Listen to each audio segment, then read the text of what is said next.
Hello, I'm Burt Green and this is the Burt Locker. This week on my MMA themed kind of talking nonsense show, I'll be recapping UFC Vegas 78, going through what I think should be next for the winners, losers, all that good stuff. Also, why the BMF title should be defended 24 hours a day. If you want to hear more on that, then stick with me. I'm going to get through to the recap first.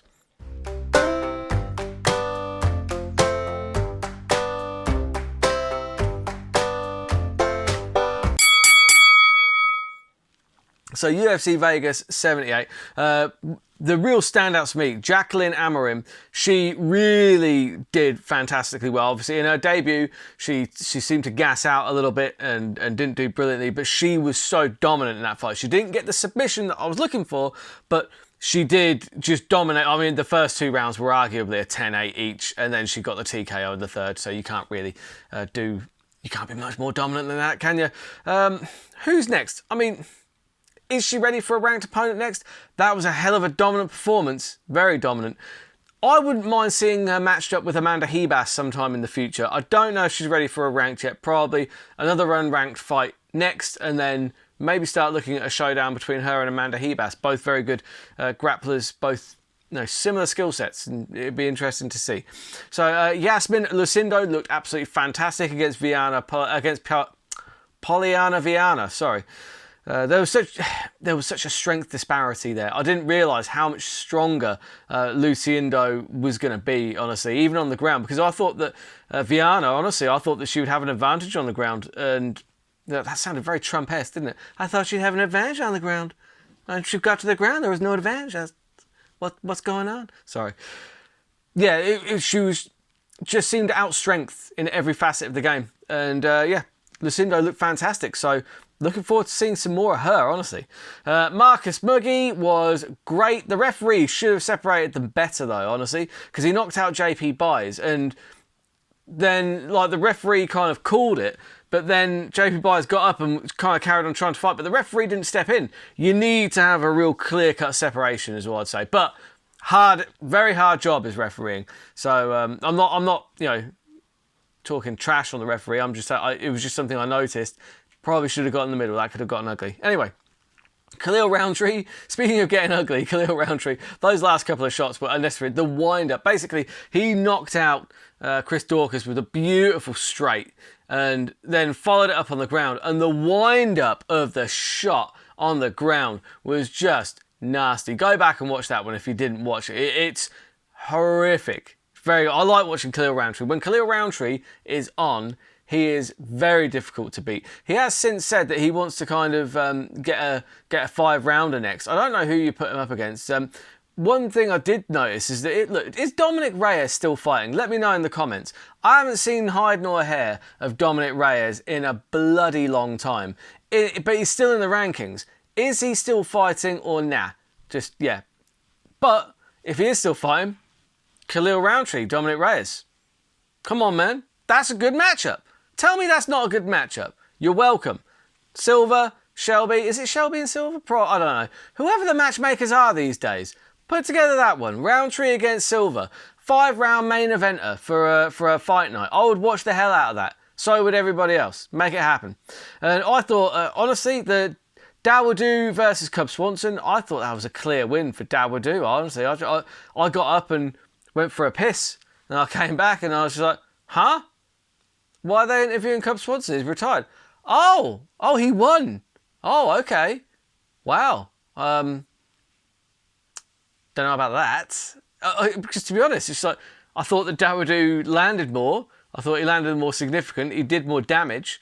The only times there was a couple of exchanges in each round where it wasn't like a knockdown, but like both of them kind of exchanged heavy shots. And yeah, okay, Dawodu was probably rocked, but so was Swanson there, and Swanson definitely took more damage. I would have to rewatch that again. But even Swanson didn't. Swanson was already applauding Dawodu. When they called it 29-28, he was already applauding him because he thought he'd lost. And fair play to Swanson, he answered very honestly. When DC said to him, do you think you did enough to win that fight? He said, no, but I'll have to watch the fight back. I didn't feel like I got enough. But yeah, it is what it is, It went to a decision. Clearly, the judges thought it was close enough. I didn't think it was that close. But we move on because the record books are just going to show a win for Swanson, and I don't begrudge that, honestly. I like Swanson. I want to see him continue. I don't think he did enough there, and he didn't think that he did enough there. So I think that's... I don't like to throw... It's not a robbery. No fights that go to a decision are really a robbery. It's like, you're leaving the fate in the hands of the judges, but I would say that I felt that that was an odd decision at the very least. Vicente Luque versus Dos Anjos wasn't exactly lighting the world on fire, but it was an interesting fight for the division, and it was interesting to see how Luque was going to bounce back. He had a bad knockout last time, and you know what? He did brilliantly well because Rafael Dos Anjos looked outstanding for a lot of that, honestly. Luque was just too big, too physical. Dos Anjos struggled with the physicality of Vicente Luque there. It was really a lot of fun. And looking at next matchups, Stephen Wonderboy Thompson needs a fight. Vicente Luque, Wonderboy Thompson, boom, make that one happen. It might have happened already. In my head, I haven't checked, but let me know in the comments. I can't be bothered to check. But have Luque and Wonderboy fought already? If they haven't, put that one together. Overall, on my bets, I was 9 out of 12 on my ACCA and my predictions. So that's not terrible. 9 out of 12 ain't bad, is it? And none of my other trash bets came off. All the other bets were absolute trash. And now that's the basic. That's UFC Vegas 78 in a nutshell. Do me a favour, just hit subscribe. If you're enjoying this content, just hit the bell notification because I do fight previews every week. I do a lot of fun content. There's terrible bets that you can have a really good laugh at because they really are god awful. And I do my MMA scratch cards, and you can post to me what you've been betting on as well. And obviously we have a recap every week, laugh at funny memes. It's all a good time. It's fun. And the fight previews especially, because I do have information on every single fighter, every single fight down the card. I call them the Casuals Guide because casuals built the sport and they have lives. And that's why I try and keep it down to about 20 minutes or less. Whole fight cards, all previewed for you. And that is every week. So hit the bell notification and hit subscribe if you want to see more of that. So my thoughts on the BMF title. I think the BMF title needs to be treated like the old WWF Hardcore title. Do you remember? Right? Falls count anywhere. It needs to be falls count anywhere. Sorry, there aren't any falls in the UFC. Should be knockout submissions count anywhere. Right? 24 hours a day. Weapons should be allowed. Right? It's the hardcore title. Like, the challengers just need to procure themselves a qualified referee, and then then just let the carnage ensue. Marcus McGee from the last fight card. He looked like a BMF guy. He looked like the kind of guy who would smash a bottle and shove it into your neck. I'd like to see him going after Gaethje with Mark Goddard in tow. He goes in there with a switchblade, stabs Gaethje up real nice, and then the referee calls it a TKO because Gaethje's just like non-responsive. But then as soon as he calls it, because obviously Gaethje's going to have gotten a few punches in, then Mark Goddard just grabs hold of McGee's neck and just chokes him out and calls himself the winner and grabs the belt and runs off. And then he gets smashed in the head with a chair by Keith Peterson. Keith Peterson? There's a BMF for you. You've seen the state of the tattoos on that guy. He has to cover a lot of those tattoos up. That leads to speculation. What are they tattoos of? You know what I mean? It's like, what kind of Aryan gang was he in before he was an MMA referee? But then Keith Peterson comes in with the steel chair, smashes Goddard over the head, and then, just choke Goddard with the chair, pinning him down to the ground until he passes out and takes the belt, and then your new BMF 24-hour-a-day hardcore champion, Mr. No Nonsense Keith Peterson. There will be no nonsense when that guy is around. BMF title, bad motherfucker in the UFC, Mr. Keith Peterson. I would watch the hell out of that. I really would. It would be very entertaining. And I think it's better than just wheeling it out for whoever you feel like should win it at the time. It needs to, if you're gonna bring it out more than once, then it needs to be defended and sorted out. That is my legitimate, obviously I was having a bit of fun there with the Hardcore Championship bit, but I do believe that if you're gonna wheel out the BMF belt, it was supposed to be a one-time thing for Diaz and Masvidal. If it's gonna be more than that, it needs to be defended. What do you think about that? Do you think the BMF title should be defended? Obviously, it means that, technically, I don't think it should be like restricted to a weight class. It's like if Dustin Poirier wanted to go up to welterweight and fight at welterweight, he can do, but he has to put his BMF belt on the line. And then it moves up into the welterweight division. And then whoever wins it, say it's Khamzat Chimaev, for instance, he wins it, and then he goes up to middleweight and defends it in there. And then someone takes it off him at middleweight, goes up to, and then the belt just has to be linear for me. And if it retires, it vacates, and you have two people fight for it again. But I think if you bring it out more than once, it should be defended. And then my troll of the week this week was just, it's not even an MMA one, it's kind of a boxing one, but it really did make me laugh when I saw it, just because it's just, it's kind of so true.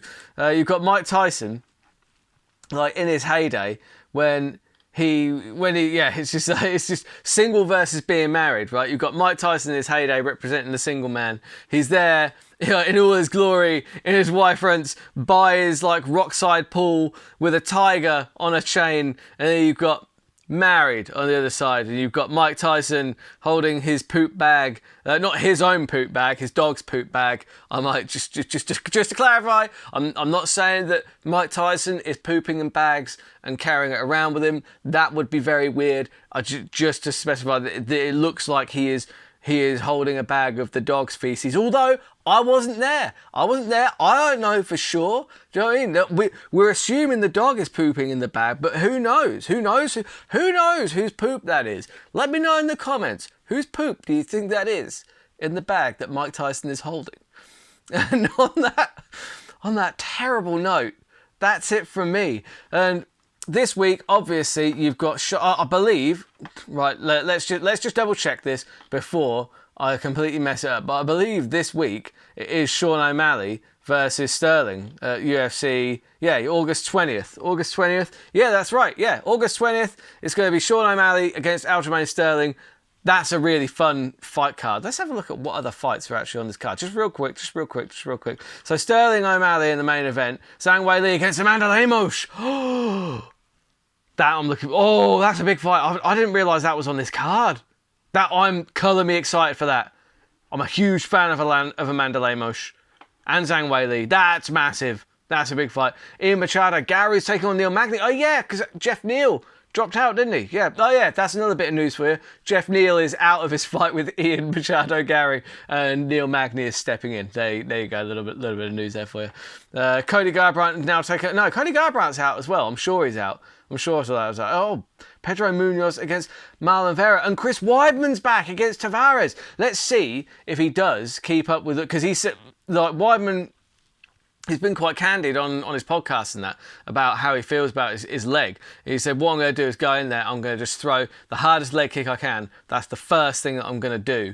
And let's see if he sticks to that. I hope he does, because he just wants to get rid of the fear, I think.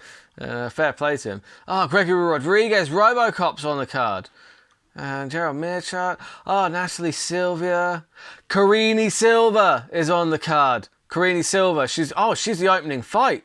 Karine Silva is an absolute devastating destroyer from Brazil. She is fantastic. I believe she's like 16-4, but I mean, I might be wrong. I'll need to go back and look at it, but I think all of her 16 wins are finishes. She's an absolute savage, Karine Silva. Very much looking forward to her. Hell, that's a good card. That is a hell of a fight card. I'm going to have a lot of fun breaking that down. I'm going to be getting a casuals guide out later on this week that's going to be going through the whole card in just a little bit of detail, a little bit of information on every single fighter, every single fight. I'm going to be putting some terrible bets down. I'm going to try and find time this week to do some deep dives into a couple of those matchups, because a few of them are very, very interesting. Those ones will go over onto my Patreon, so go and check out the Burt Locker on Patreon as well. If you want to support the show, the best way to do it is just it's £1 a month, and you do get some exclusive content that doesn't go onto the YouTube channel. At least sometimes I time it so that it comes. If you want to get all the deep dives before the fights, then head over to the Patreon. But I think I just set them to kind of release after a few weeks when they're no longer relevant on the YouTube channel. Either way, until next time, keep those odds long and those bets terrible.